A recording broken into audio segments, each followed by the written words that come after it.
کنم خدمتتون. من یه تعریفی از خیانت اول خدمتتون عرض بکنم، چون در فرهنگ‌های مختلف یه تعریف تفاوت‌های مختصری هست. اینا اصلا نمیگن خیانت، میگن چیت، مثلا تقلب. بله. چیت آن یو، چیت آن بنام. درسته. ولی خب نفس قضیه این هستش که به اصطلاح شکستن یک سری میثاق‌هایی که بین دو نفر یا چند نفر یا یک گروه بسته میشه. بله.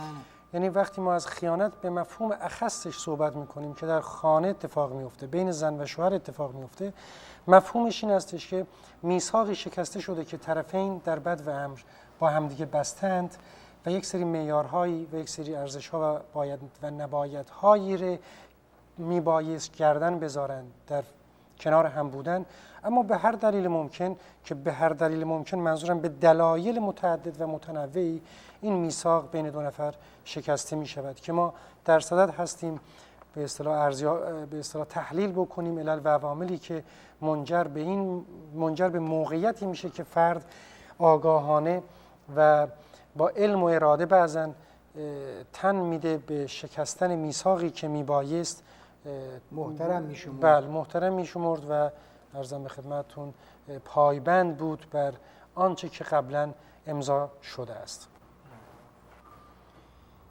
این فکر میکنید که بیشتر مشکل روحیه یا مشکل جسمیه؟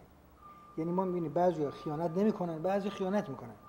این در تربیت این آدم هاست. حالا یک بحثی هست که میگن این به خاطر این است که بعضی ها در جوانی عشق رو تجربه نکردن، یعنی خیلی چشم گوش بسته به اصطلاح وارد زندگی زناشویی شدن.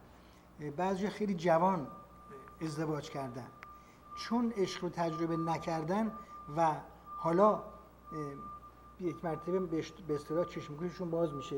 ولی خب خیلی ها تو سن جوانی احساس عشق میکنن، ابراز میکنن که عاشق همدیگه شدیم. بله. ممکنه یه سری مخالفت‌هایی هم از طرف خانواده‌شون داشته باشن، با این وجود مصرن که عاشق همدیگه هستیم.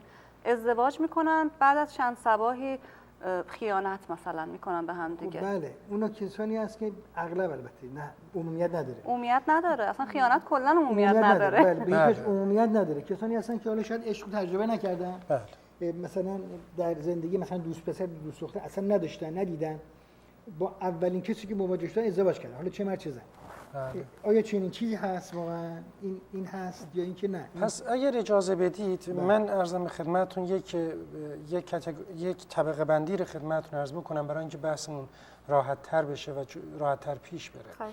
ببینید وقتی ما این رو در یک سطح جامعه شناختی و روانشناختی و مذهبی میتونیم تحلیل و بررسی بکنیم. خب تکلیف در مذهب روشن هستش و خب من تاکید و تکرار نمی کنم این قضیه رو بنا به دلایل متعددی.